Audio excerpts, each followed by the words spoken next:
Time now for a break away from the Rashad Richey fiasco and turn our attention to another race hustler, Richard Taylor. He's going to offer his keen legal insights into a shooting of a police officer. The suspect is driving around with drugs in her car. She resists arrest and tries to escape, even after being tased. Then she pulls a gun and shoots the cop. And she's the victim. I'm not joking. Richard Taylor thinks that she's the victim of police brutality, and in so doing, he will demonstrate why I've always said that listening to race hustlers should carry with it the Surgeon General's warning.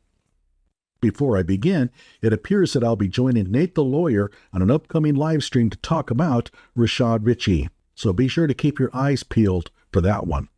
We also have new uncut video of the shootout between Metro Police Officer Josh Baker and Nika Holbert. Our Hannah McDonald shares the video and reports on the officer's decision to search her bag, although she was not his target.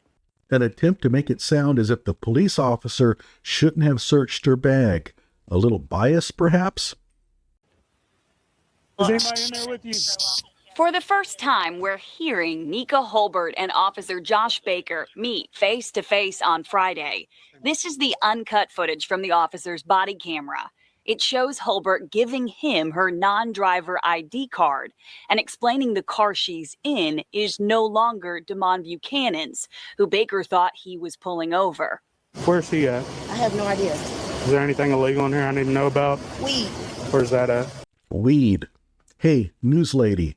Still think that the officer shouldn't have searched her bag? At this point, it's game over. She's already admitted to transporting marijuana. Now, perhaps she has a license for it and is carrying it properly. Dunno. Neither does the officer. That's why he's asking to see it. And yeah, he absolutely can search her car and belongings now. Even if he just smelled weed, he can search the car. She admitted to having it. And yeah, it was dumb of her to admit it.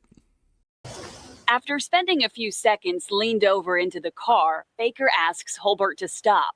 Just bring your bag out here. Ma'am, stop going through it. For some reason, she seems to be wanting to get into her purse to retrieve something. Gee, that's not suspicious.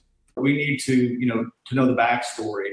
Was this investigation of Holbert deserved? We asked our legal expert. Although the officer expected to face a man with 6 outstanding drug warrants, believing drugs are in this car with this woman gives an officer the right to investigate, says attorney Nick Leonardo. Believe? She told him she had it in the car. In this case, you walk up to, you're looking for a male. There's not a male there, but when you approach the vehicle, you see a firearm or a weapon, or you see drugs in plain view. And at that point in time, you would have a duty as a police officer to conduct, further investigation. The police video shows the officer finding what the department says was marijuana and a powdery substance. And then when Baker tries to handcuff Holbert, a struggle that's hard to watch. Still, the video that police published has been viewed more than 2 million times on YouTube. People are starting to pay a lot of attention to this body camera footage all over America, determine what can be done to better, to have better encounters between the police and its citizens, and what is being done wrong, quite frankly. Now, I don't think the attorney was commenting on this particular incident, but incidences in general. And yeah, he's feeding the BLM myth that cops just shoot you for having a busted taillight. And why do they always say it's hard to watch? I watched it, and I was able to get through my day just fine. Every bit of video would also come into play in court, if that is where this ends up. In Nashville, Hannah McDonald, News Channel 5. Thanks, Anna. The Tennessee Bureau of Investigation is still looking into the case, but it will ultimately be up to District Attorney General Glenn Funk if any further legal action will be taken. All right. Peace and blessings. Peace and blessings. All praises due to the Most High. And I'm going to show you that body camera footage, which details in my opinion, the unlawful search. But also you're going to see this officer tase that woman for about 10, 20, 30 seconds without reason. And, the white lawyer is going to say, well, yeah, the guy has a duty to investigate. No, that man who they were looking for was not in the car, and she was not under any obligation to submit to any kind of search. And she admitted to having weed in the car. She is now obligated to allow her car to be searched. And yeah, the officer is obligated to investigate once he hears that she has weed in the car. That's why city residents hired him.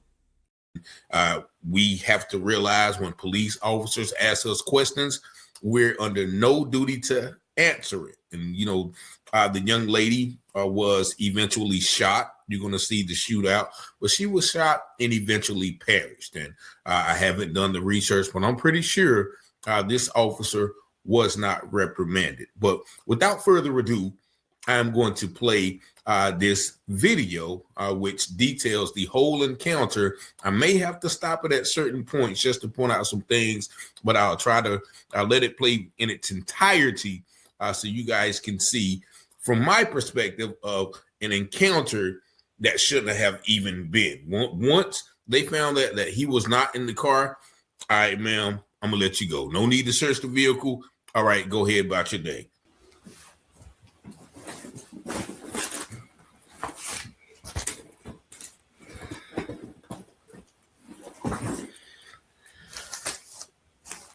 Just bring your bag out here. Now, Richard said he's showing us the whole video in its entirety, but somehow the part where she admitted to having weed in the car disappeared. This is the race hustling way. Ma'am, stop going through it. Come step right back here. What did you take out of it? Nothing. I was Okay. All right, listen. Just come back here. I think we're getting off on the wrong foot, okay? Because I'm really confused on why I'm getting He's stopped. got several warrants. Okay, that has nothing to do with me. You don't know who's in the car. Nobody's in my car. Well, now I know that. True, while the dude wasn't driving, he could be in the car. All the more reason to pull the car over. However, now I'm going to address the other problems. Okay, so you want my bag and all my belongings. So just step right back here Can I use the restroom? and let you know this is being audio and video recorded, That's just to let you know. Okay. 23, if you did have one more, that would be good. So she goes back to reaching into her car. Kids, don't do this. The officer has you lawfully detained, and the officer shouldn't have let her do this. That was a big mistake on his part, even though it didn't change the outcome of events. The fact that she wanted to use the restroom only raises suspicion because that's where criminals like to dump drugs. I'm just gonna... 10-4, dispatch any unit near Ewing Drive and for church, Ewing Drive and for church. Can we step back here? 21 to 23, do you need me code 3? Negative, just code 2. So he tells her to step to the rear of the car, and she doesn't do it. And what does she do? Gets on her cell phone to call someone. And why? Because it provides her a way to shut him out. It's rude and once again suspicious. She doesn't need to be calling anyone at this moment, and he shouldn't be letting her. So it's just in here? Yes, sir. Okay, was there... Well, I'm about 5 minutes from you. Is this? Yes. It's probably another bag of weed.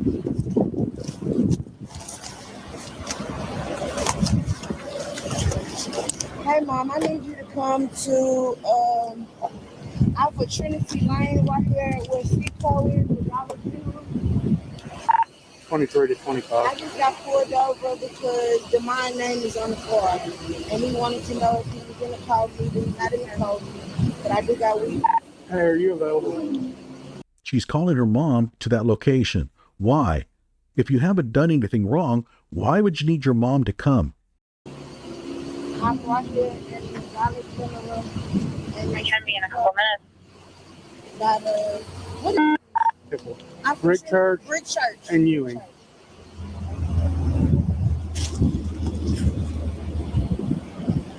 can I have you started around? You're about 4 minutes away. Disregard, actually, disregard on that.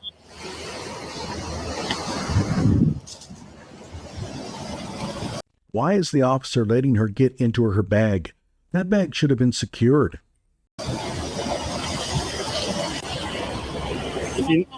Yeah, I'm not done with that, though. Where's your lighter at? in the car. 13, it says you're about 7 minutes away. I'll get it for you in a second, okay? To Ewing Drive, Oh, Brick right there Church, in your- and the Dollar General. Can I have you start around 23?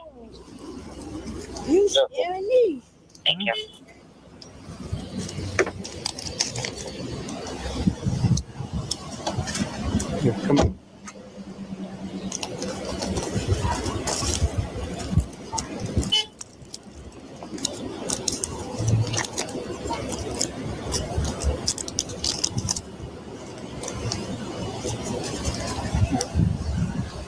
Here, do me a favor. Turn No, hold Turn on. around. Don't put me in handcuffs. I haven't done anything wrong. Ma'am, No, don't put me you're about to get tased. Get down. Get down on the ground. Right there, he's talking about she's about to get tased. Why you just going to immediately resort to tasing her instead of de-escalation, talking calmly? Now, this is why he gets shot. When your suspect is running away from you, it's kind of hard to have a conversation with them.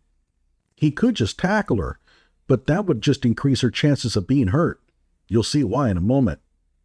And note how Richard says this is why you get shot. In other words, his getting shot is his fault because he threatened to use non-lethal. Now, who among you think that running from the cop is going to improve her situation? I mean, the cops are out to kill you. They're itching for an excuse to pull their guns and blast your brains into the next county. All they want to do is see the situation escalate. So running from the cops does what? On the ground.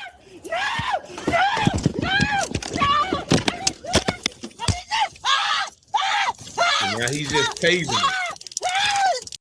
Yeah, I would have too. He warned her. She decided to call his bluff. How did that work out?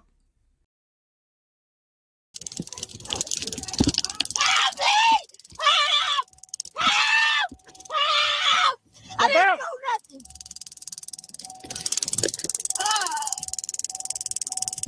Look at Step him. out. Ma'am, put the gun down. Put the gun down. So she pulls a gun. He doesn't just immediately open fire. He could have. He just tells her to put it down twice. He's exercising restraint. That restraint is going to get him shot.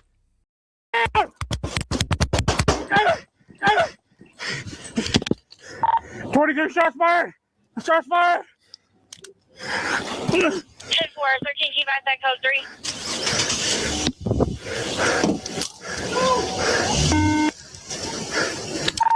23, I'm hit.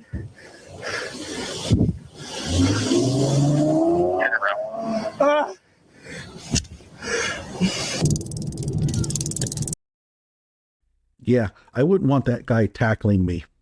See right there. Step out. Ma'am, put the gun down. Put the gun down. Notice that she shoots first.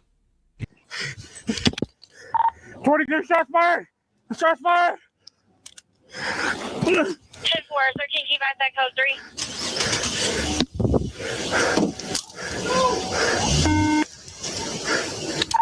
23, I'm hit.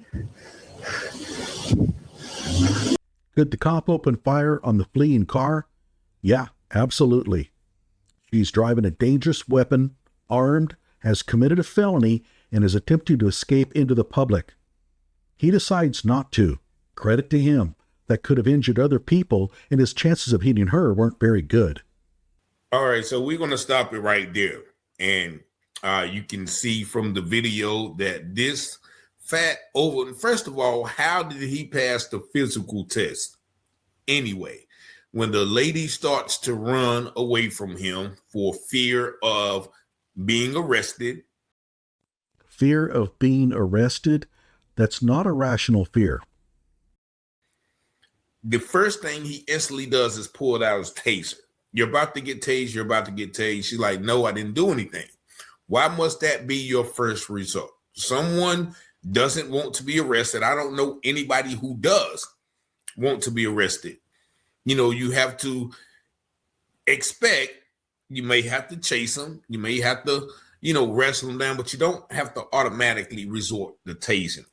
I see nothing wrong with using a taser to prevent her from escaping. He warned her, and she decided to do it anyway. Screw her. But my first question is, if you notice when she's first being pulled over, is why are you running her tags? In order for you to find out that that specific car allegedly belonged to a man who had warrants, you would have to run those tags. Now, I went. Black Chevy Camaro. Amazing that it managed to limp into the parking lot with dark tinted windows. could match the description of the car being driven by the man they're searching for. Gee, that would seem like a good reason to run the tags. But cops can run tags all day long. If you pay your insurance and registration, you foil their evil plot. Through a similar experience about 2 weeks ago. And I didn't even ask the officer the question because I knew he ran the tags because I was in a small North Carolina town, right? Tell that story in a couple of days. But nevertheless, he ran the tags. And then promptly pulled you over. So what came up on the computer screen, Richard? If he ran your tags and then he pulled you over, something must have come up. Are you paying your insurance and registration? No, probably not. If there's one person you can trust, it's Richard. We all know, well, I'm not going to say we all know, but I know I had a couple of repos in my time. And when I get 2 or 3 months behind and I know I can't pay it, I'm going to keep that car for as long as I can. I'm going to park it around the corner. I'm going to duck and hide with it. So you made a promise to pay the rightful owner of the car back if they gave you the money to buy it, then reneged on your promise. And it looks like this is a habit for you. Just as a note, even though they got their cars back, you still owe the money on them. Gets out. He notices the car don't belong to him. I don't know where he's at. He's not in there. All right. Time for me to go. Now, once again, what the sister messed up was she answered the question. Is there anything illegal in there? Listen, he's not in here. Or do you have warrants for me? Okay, I'm finna go. She messed up by saying, okay, I got some marijuana in there. She hands him the bag. There she consented to the search. And then apparently sometime during the search, he pulled out another bag and there was some white powdery substance, as they say. That's when he proceeds to try to arrest her. Nevertheless, regardless, she run away. He threatens her with the taser. At that point, once again, she's already under duress because she told him even to begin with, I don't know why you're searching me. Because you told him you had weed. Oh, I'm sorry, marijuana. On all my belongings, blah, blah, blah. She gets in the car. Once again, this guy starts tasing her. And you can look at that tase from both angles. That was a long tase. He tased her from a distance. Then he actually put it on her arm and continued to tase her. It was at that point she pulled out the blicky and went to letting off. She pulled out the blicky and then went letting off? Gee, what a euphemistic way of saying she pulled out a gun and shot him. Why can't they be honest in their telling of what happened? Race hustlers, man. Now, once again, I don't condone violence of any kind, but I understand. She was possibly in fear for her life, like officers say, and she felt that that was the only way that she could get out of the situation. She can't just get out of the situation. She broke the law. She committed a crime. Running from the cop doesn't get you out of the situation. The message Richard is sending is that when officers try to arrest you, breaking free and running from them is a perfectly reasonable thing to do. Well, how did it work out? How does it ever work out? Unfortunately, for her, about a block away, they said that she crashed into a tree or something, and then she died at the hospital, a couple of days later from her injuries. Now, I don't know what happened to the officer, but to see that video, they said, well, should he have searched? No, he shouldn't have searched. He's obligated to do so. If he hadn't, he wouldn't be doing his job. Once again, they're always going to justify that. Well, if they were looking for a guy with 6 warrants and he wasn't there, and the officer, if he walks up to the car, he sees anything. He didn't see anything to begin with. She told him. Which is stronger evidence than seeing something. But the officer, soon as he said, are there any such and such and such, we were supposed to say, listen, am I under arrest? Okay, well, I want to go. I'm not answering any questions. I don't have any warrants. I am not him. And so I don't have anything to do with, but they're going to say, well, yeah, the officer has a duty to start investigating. Another word for investigating means harassing and targeting black people. This is called the politics of division. Drive a wedge between the police and the citizenry. And once again, this is a situation that happened in Nashville, Tennessee in 2021. Right around the same time, my brother, I can't think of his name, he had the let off on 2 police officers. He killed one of them for doing him the same way, for tasing him after unlawfully stopping him and trying to search his car. We're going to follow that case as well, because I think he's on trial as we speak. So, rest in peace to the sister. I think her name was Nika Hubert. But, this is a situation that didn't have to go that way for either party. Yeah, if she had just used her brains and acted like a normal human being, none of this would have happened. If that's not the guy you're looking for, then, let her go. Or stop running black people's tags. That's just it. Just stop running our tags. Yeah, just run white people's tags. If it's a black person driving the car, don't investigate him for any crimes. You have some dude driving around wanted for murder. Don't run his tags. Let him tool around the neighborhood all he wants. Yeah, that will make the community safer. In a previous video, I show what happens to normal everyday people who listen too much to people like Richard Taylor. I went to college, got a degree in biology. I went to Duke for a scholarship program. That opened some doors for me. And then I went to explore the ocean on the Nautilus, Ocean Exploration Trust. I worked with them for 5 years, exploring the deep sea, describing new species, new areas of the ocean that had never been seen by the human eye before. I did that as science manager. I worked my way up from 2019 as an intern. Okay, so she has the making of a solid career. Not a high-paying one, but then again, you don't go into marine science to make tons of money. Regardless, after serving on the Nautilus, a famous ship, for 5 years as an intern and graduating from Duke, she's forged a pretty respectable resume. She can leverage this experience to show future employers that she's smart, experienced, and passionate. So what's the problem? But as soon as I opened my mouth about workplace abuse, being yelled at and swore at the top of somebody's lungs, and having to board and live with that person in a small, confined room for 2 weeks. After I complained about that, amongst a few other things that are microaggressions, the first time in 5 years after working there, they didn't ask me to come back. Okay, you got an article published in National Geographic. That's pretty impressive. And you were celebrated for overcoming severe disadvantage. Well, that's awesome. It seems that the people around you appreciated your ability to overcome your struggle and were highly supportive of your endeavors. So you destroyed all that goodwill by being a chronic complainer. How many of those scientists on the boat did you accuse of being racist? Probably just about all of them.